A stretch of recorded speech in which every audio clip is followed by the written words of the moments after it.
তোমরা যারা 2025-এ উচ্চ মাধ্যমিক দেবে, অর্থাৎ তোমরা যারা বর্তমান দ্বাদশ শ্রেণীর ছাত্রছাত্রী আছো, এখন তোমাদের রাষ্ট্রবিজ্ঞান বিষয় বা পলিটিক্যাল সায়েন্সের ক্লাস আছে।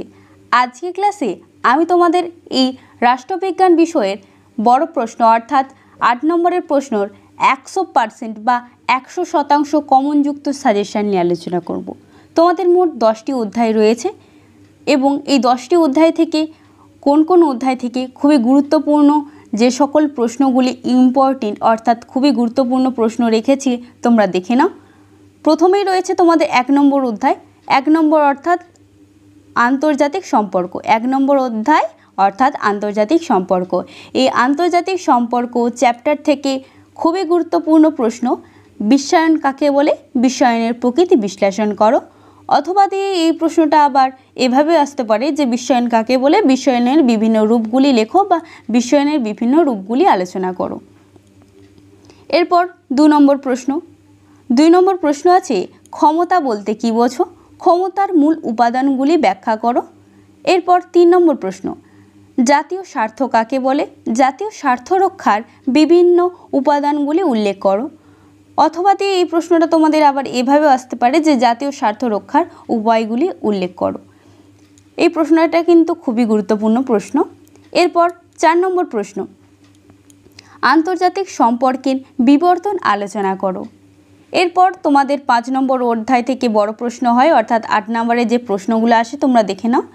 তোমাদের 5 নম্বরের অধ্যায়ের নাম রয়েছে কয়েকটি প্রধান রাজনৈতিক মতবাদ। এই অধ্যায় থেকে প্রথম প্রশ্ন আমি রেখেছি উদারনীতিবাদ কাকে বলে? উদারনীতিবাদের মূল বৈশিষ্ট্যগুলি আলোচনা করো। খুবই গুরুত্বপূর্ণ প্রশ্ন। তার পরবর্তী প্রশ্ন আছে তারপর মার্ক্সের রাষ্ট্র সম্পর্কিত তত্ত্বটি আলোচনা করো। এরপর পরবর্তী প্রশ্ন রয়েছে গান্ধীজির রাজনৈতিক দর্শনের মূল সূত্রগুলি আলোচনা করো। খুবই গুরুত্বপূর্ণ প্রশ্ন। এরপর রয়েছে গান্ধীজির সত্যাগ্রহ সম্পর্কিত ধারণাটি আলোচনা করো বা সত্যাগ্রহ সম্পর্কিত ধারণাটির ব্যাখ্যা দাও। এইভাবে প্রশ্নটি আসতে পারে। তোমাদের যে প্রশ্নগুলি বেশি স্টার অর্থাৎ 3টি স্টার দেওয়া আছে সেই প্রশ্নগুলি খুবই গুরুত্বপূর্ণ এবং যে প্রশ্নগুলির পাশে 2টি স্টার আছে সেগুলি তার পরবর্তী প্রশ্নগুলি করবে এইভাবে মানে কম গুরুত্বপূর্ণ। অর্থাৎ তার পরবর্তী যে 1 নম্বর একটা স্টার দেওয়া আছে পাশে প্রশ্নের পাশে সেগুলো একটু কম গুরুত্বপূর্ণ। তোমরা প্রথমেই যেগুলো বেশি স্টার দেওয়া আছে সেই প্রশ্নগুলো পড়ো। তার পরবর্তী অর্থাৎ 2 নম্বর যে স্টার দেওয়া আছে 2টো করে স্টার সেই প্রশ্নগুলো পড়ো এবং তারপরে যেটা একটা স্টার দেওয়া আছে সেই প্রশ্নগুলো এইভাবে রেডি করো। অবশ্যই এইভাবে সমস্ত প্রশ্নগুলো রেডি করে পরীক্ষার হলে যাও। অবশ্যই তোমরা 2025-এ সমস্ত প্রশ্নটাই কমন পাবে অর্থাৎ 100%-এর বেশি কমন পাবে প্রশ্নগুলো।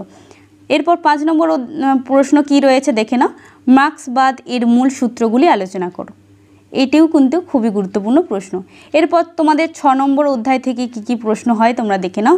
তোমাদের 6 নম্বর অধ্যায়ের নাম রয়েছে সরকারের বিভিন্ন বিভাগ। এখান থেকে আমি প্রথম প্রশ্ন রেখেছি এক কক্ষ বিশিষ্ট বা দ্বিকক্ষ বিশিষ্ট আইনসভার পক্ষে ও বিপক্ষে যুক্তি দাও। তোমাদের যে কোনো একটি প্রশ্ন আসবে অর্থাৎ তোমাদের হয়তো এইভাবে আসতে পারে যে এক কক্ষ বিশিষ্ট আইনসভার পক্ষে ও বিপক্ষে যুক্তি দাও বা তোমাদের শুধু দ্বিকক্ষ বিশিষ্ট আইনসভার পক্ষে ও বিপক্ষে যুক্তি দাও, এভাবেও প্রশ্নটি আসতে পারে। এর পরবর্তী প্রশ্নগুলি তোমরা দেখে নাও। এরপর 2 নম্বর প্রশ্ন কি আছে এই অধ্যায় থেকে। এরপর 2 নম্বর প্রশ্ন আছে ক্ষমতা স্বতন্ত্রীকরণ নীতি কাকে বলে? এর পক্ষে ও বিপক্ষে যুক্তি দাও। এরপর 3 নম্বর প্রশ্ন আমি রেখেছি আধুনিক রাষ্ট্রের শাসন বিভাগের কার্যাবলী আলোচনা করো। এই প্রশ্নটিও কিন্তু গুরুত্বপূর্ণ প্রশ্ন। এরপর 7 নম্বর অধ্যায় অর্থাৎ ভারতের শাসন বিভাগ থেকে কি কি প্রশ্ন রেখেছি তোমরা দেখে নাও।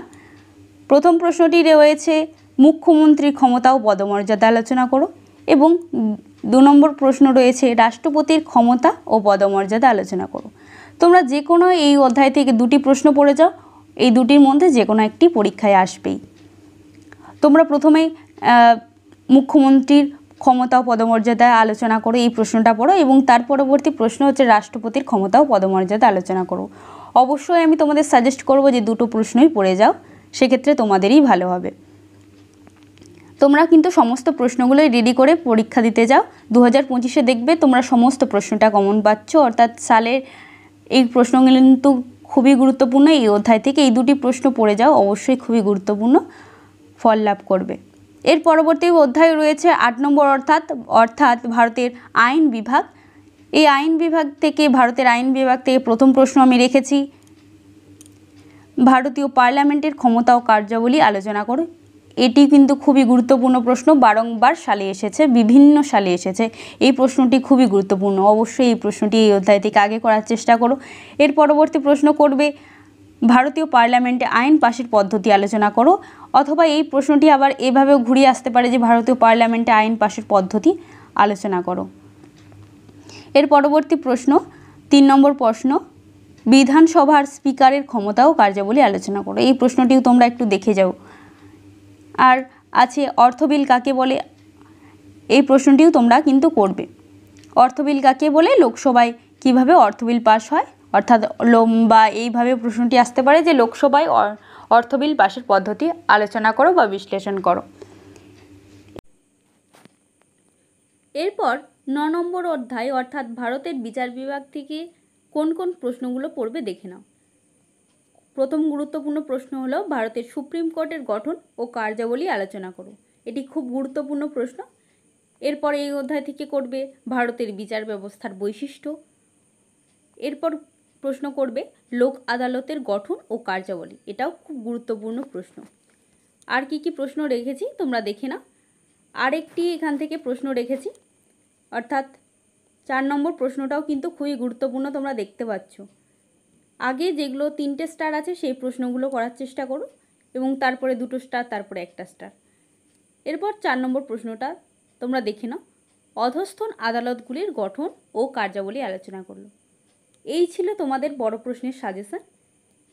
এখানে তোমাদের বোঝার সুবিধার্থে আমি লিখিয়ে দিয়েছি যে 2, 3, 4 এবং 10 নম্বর অধ্যায় থেকে কিন্তু কোনো প্রকার বড় প্রশ্ন আসে না, শুধুমাত্র এখান থেকে কিন্তু ছোট প্রশ্নই এসে থাকে, কোনো রকম বড় প্রশ্ন আসে না।